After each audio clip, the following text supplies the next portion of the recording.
What's up, guys? And girls, sorry.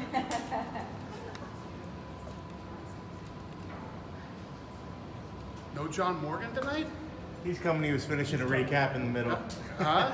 He was finishing a story up in the middle. Oh, okay. I was going to say, Jesus. What happened to him? He'll never skip these. He loves them. Well, I guess, Dana, you kind of talked a little bit out there. I'm sorry, is everybody ready? Good, sir. You kind of said something out there about Laura about, this show isn't about just giving out contracts. I thought for a moment there tonight we were going to see the first show, I think, ever where there a contract wasn't we were on our way. We were on our way. That last fight, we were talking, let's see what happens in this last fight. And, yeah, I mean, if you look at that kid, he comes in against Edmund's brother, right, who's on fire right now in the UFC, undefeated. I know that they were very confident. This guy has finished, like 6 people in the first round, and 4 of them in the first 4 minutes or something like that was the stat on him. He clips him a few times, hurts him, kept his composure, and then fought a beautiful fight after that. Literally fought a beautiful fight. And I just felt that that guy is mentally, physically, and emotionally ready to step into the octagon. I mean, he looked really composed and very mature tonight as a fighter. Do you worry about having a show with no contracts? I mean, would that feel like a failure of some kind? No, not at all. I like the second to last fight, I looked at those two and said, has this ever happened? Have we ever not picked somebody? And I don't think it has. I don't think we've ever had a show where we didn't at least do 1 contract, but I thought we were on our way to it tonight. We all try to guess who you're going to go with. I thought Pogues and Mallory Martin both look good. You said the same, but they're just a little young in their career. She's 25 years old, and obviously she got hit with a lot of punches tonight, and I thought the other girl's punches weren't that, she wasn't a technically sound striker, and she's young. She's only 25. I mean, she's not even in her prime until she's 28. Right. Let her get some more experience. Let her get some more fights. She was 4-2 coming in here. You don't want to come into UFC 25 years old, 4-2. Just, it's not even giving her a chance. She can get so much better. And I just wonder. But she has the attitude and you can tell that she really likes to fight. And I'm sure you guys saw the video of her on top of that girl in Invictus saying, there's no way out, nobody's gonna say. I mean, I like this girl. I like her a lot. She just needs work. She needs time. Well, so that's why I wonder, there's a lot of good things in her, Jamal Pogues, a lot of good things there. Do you worry about passing on those people? Because now, other organizations can take that spotlight, that shine. That's where she needs to be. She needs to be in other organizations. She's not ready for this. You know what I mean? Every other organization, I don't care if they think they're, at the UFC level, they're not. And that's where she belongs. Yeah. That's where she should be right now. She should be in those organizations fighting those people. Listen, this is a layup for these other organizations. You just watch this show, and the ones that we don't sign, you should snatch up in a minute. Because I'm telling you right now, I said it before and I'll tell you again, this show's killing it on ESPN+. These guys, these things pull big numbers. Then once it has its run, I flip them onto YouTube, and these things are doing 4.5 million views on YouTube. Yeah. With these kids. So, yeah. I don't worry about other organizations picking them up because that's why I didn't take her tonight. Because I think she should be in another organization until she's ready for this. With that ESPN love, are they maybe thinking about picking up the second run of this year, or do you think that'll be a fight pass? The talent's getting thin right now. We got to take some time and let the pool fill back up. I know I was being super cocky 6 weeks ago saying we'd pull off a second season, but the boys are freaking out and saying. So they talked you out of it? They didn't talk me out of it yet, but it's looking thin. You have to, I mean, we do 100 fights here. 100 fights with the best up-and-coming talent. Yeah. So you have to let the pool fill back up. So you think probably no, if you had to say? I don't know. I hope we do. We'll see. I want to ask you about Garcia missing weight. You said straight up, you don't, I mean, because he looked great, right? But you said, hey, he looked incredible. He looked incredible, but he didn't make weight. He was much bigger than his opponent. And how much longer can he continue? And if he stays at this weight, how many times is he going to miss weight when he's fighting for you? Yeah. The reality is he's a 45-pounder, right? He needs to go to that weight, get a few fights at that weight, then we'll see how he looks. Is it doing good to at least get in front of you, though, to fight in front of you, to get seen, or is it bad? He fought in front of tons of people tonight. Yeah. He fought in front of all the media here tonight, the media that's watching on TV, and all the fans from all over the world that are watching. When these kids come on this show, they make way more money than they do in any of the other smaller shows, right? And the level of exposure they get, whether they get signed or they don't, you can't put a number on that. Would you give him another chance, though, even though he didn't make weight, like in Contender? Will he get another chance even though he didn't make weight? No, I just said he should move up to 45, get a couple of fights there, and then we'll see how he looks. But I just wonder, is it like a black market? Like forever will this be the guy that missed weight, so I don't want him? Or it happens. I mean, we have people that miss weight, and you know, the kid looked great. He improved his record. He made some good money tonight, and now he needs to figure out. Him and his team need to figure out what he should do weight-wise. Like I said, I'm not his coach. I'm not his manager. He needs to figure that out on his own, and then we'll see where he goes from there and how he looks. I want to ask you real quick, I think Australia went on sale last week, right? Do you have early tracking on how that one's trending for you? Yeah, it's sold 32,000 tickets so far. Wow. Yeah. Good start. Looking very good. You think you get 65,000? Is that the goal? Yeah, I think when it's all said and done, when you know the way the layout is and everything else, it's around 57,000. Okay. Yeah. And that'll be a record? Yeah, I think that'll be a record. Yep. Dana, while you're still talking about Garcia, do you think you would have offered... And yes, it's on track to sell out. What's that? Do you think you would have given Garcia a developmental deal, just off of what you've seen, what you saw tonight? No, I would have brought him in. Yeah.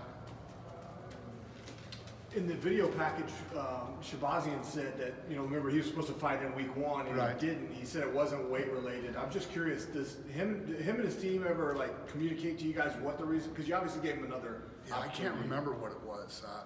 For some reason, I thought it was weight related, but I don't remember. For me to honestly tell you right now, I can't. Unless you know. I don't know. Yeah. We kind of joked last week, you know, that Brock Weaver's on the mic skills were just as good as in the ring. Right. It kind of works both ways, though. There's an art to it. In other words, when a guy like Ricky Steele wins a split decision, not that impressive, but gets on the mic and is like really arrogant, does that kind of turn you off, or does it matter one way or the other? No, you know, you better be a little arrogant if this is what you do for a living. And I like Ricky Steele, but Ricky Steele's 31 years old. Last time he fought was on The Ultimate Fighter, right, which was like 2018. And then he comes back for this fight. He looked pretty good, you know, but I'd love to see some consistency out of him. You know, I'm looking for young, up-and-coming talent, and on this show specifically, I'm looking for killers. I'm looking for people who have the talent to possibly break into the top 10, top 5, or become world champions. That's what I'm looking for on this show. And if you don't show me that, I'm not interested. Dana, Ben Askren announced that he's fighting Damian Maia in Singapore. Are you able to confirm that if it's the main event of that show? Yes. That's the headliner? Yep. Any progress on Diaz and Masvidal since Saturday? Why did I say I was making Diaz and Masvidal Saturday? I mean, I think we all want to see that fight, right? I mean, come on, who doesn't want to see that fight? Well, that's what I said. They asked me, and I said, "Who doesn't want to see that fight?" No, no progress. I'm going to buy fight tickets for Hashina to go to UFC Australia. Is that true? What's Paulo Costa Is Costa what? will he be in Australia for that fight? Are you paying for it? Yeah. I think so. He wants to go. I told him I'd buy him a ticket. He was going to buy a ticket. I'll buy him a ticket. But yeah, I'm pretty sure he wants to go. I mean, we haven't done anything yet. But unless he changed his mind, yeah, he'll be there. Another question. Amanda Nunes is going to fight the me, right? Yes. So she's going to fight 135. She was saying that she will defend her 145 belt. So what's going on? She's not going to defend her 145 belt? She will. She will defend it after this fight. 100%? Yep, 100%, yeah. She wants to and she will. I mean, imagine her not having to cut weight. I mean, after beating Cyborg and the other people that she's beat at 135, who does she have to worry about right now that she would be like, oh, I don't want to defend my 45-pound title? I agree, but after her last fight, she said, I'm pretty sure, 100%, my next fight is gonna be 145. She was wrong. Yeah, well, that's my question. What happened? Why? I don't know. Because Durandame was next, and Durandame wanted to fight at 35. Was that fight offered to the random in 145 though?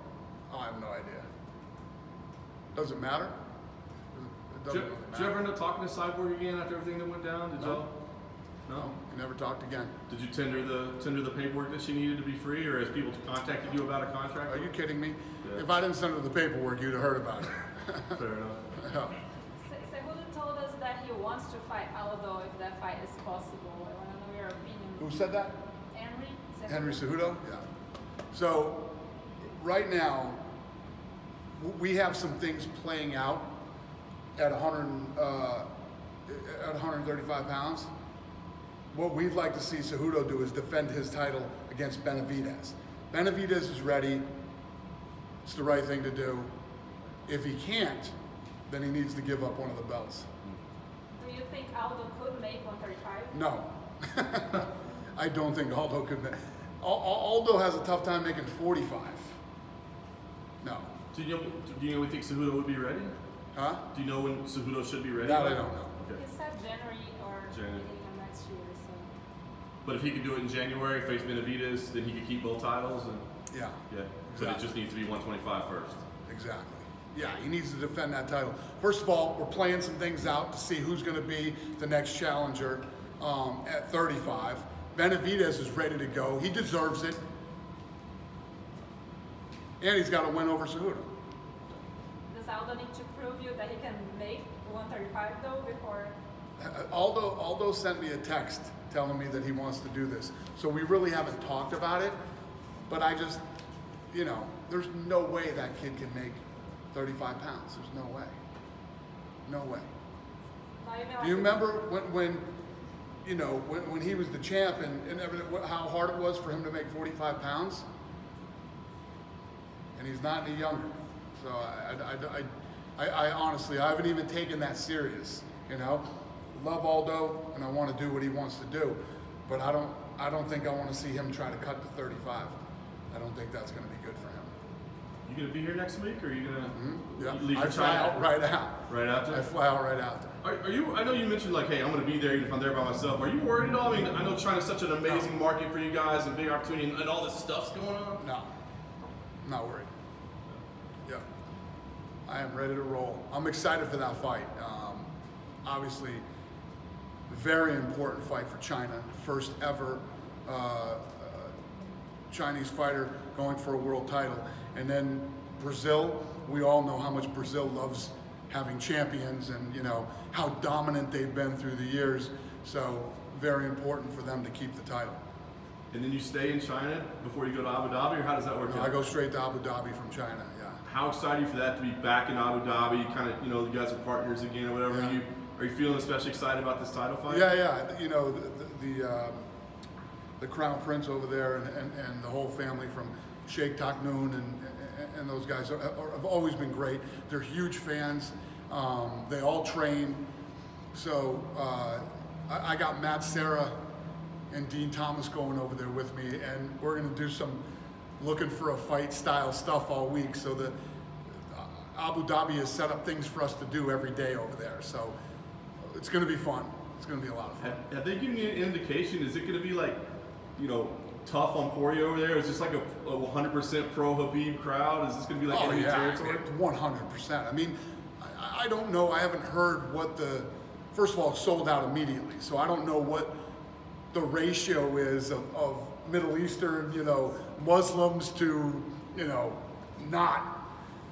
You don't But think I'm sure it's going Louisiana to be a very high Muslim factor at the fight. So yeah, I don't think unless Poirier brings people with him, I don't think he's going to get too many cheers over there. Is this an indoor venue this time instead of outdoor like last time? Yeah, it's indoor. Yeah. Just 3 days after UFC 241, is there any update about Daniel Cormier? Any updates about DC? Cormier? I haven't talked to him. No, I haven't talked to him. You know, the fight just happened on Saturday. I haven't talked to him. Stipe. I talked to Pettis today, but other than that, I don't talk to any of those guys. I leave them alone, let them enjoy their family and do what they're doing. And, you know, it isn't until, like, the bruises start to heal and, you know, all that shit before they want to start talking fighting again. So I leave them alone. Can you see any one of the main or co-main fighters from that event be on the Madison Square Garden event? Main or I don't know. I don't know yet. You know, I don't know what those guys are thinking. Or Pettis thought his foot was broken. Ends up it's just, you know, damaged, and he'll be okay. No surgery or anything like that. And I know Nate Diaz had some stitches and stuff, but that Stipe and Cormier, that was a fucking war between two heavyweights who hit like trucks, and those guys need some time to, you know, definitely need some time. So I know you said you wanted DC to keep fighting after that Saturday night. Do you still want to see him come back, or? I think he's one of the best in the world. I was looking at the rankings today when they came out, which is fucking insane to me. But this guy on Saturday night was the #1 pound-for-pound fighter in the world. He loses and drops to #7, and he loses to the #1 heavyweight contender in the world, and the guy who has the most, you know, the most consecutive title defenses in UFC history. And Cormier drops to #7. It's crazy. He's much higher than that, and he's one of the best to ever do it, and he's still one of the best in the world. He looked damn good until, like I said, the night of the fight. Whoever came up with that, you know, go to the body game plan in between rounds was fucking brilliant. Yeah. Brilliant. And it was even more brilliant the way Stipe executed it. So, yes, I think he's one of the best in the world, and I don't think he should retire, but that's up to him and his family. If he said, give me the trilogy, man, I want to go one more time with Stipe, I'll do anything he wants to do, and obviously anything that Stipe wants to do. You know, Stipe's got to want the trilogy too. Has he given any indications that he wouldn't want that? Who? Stipe.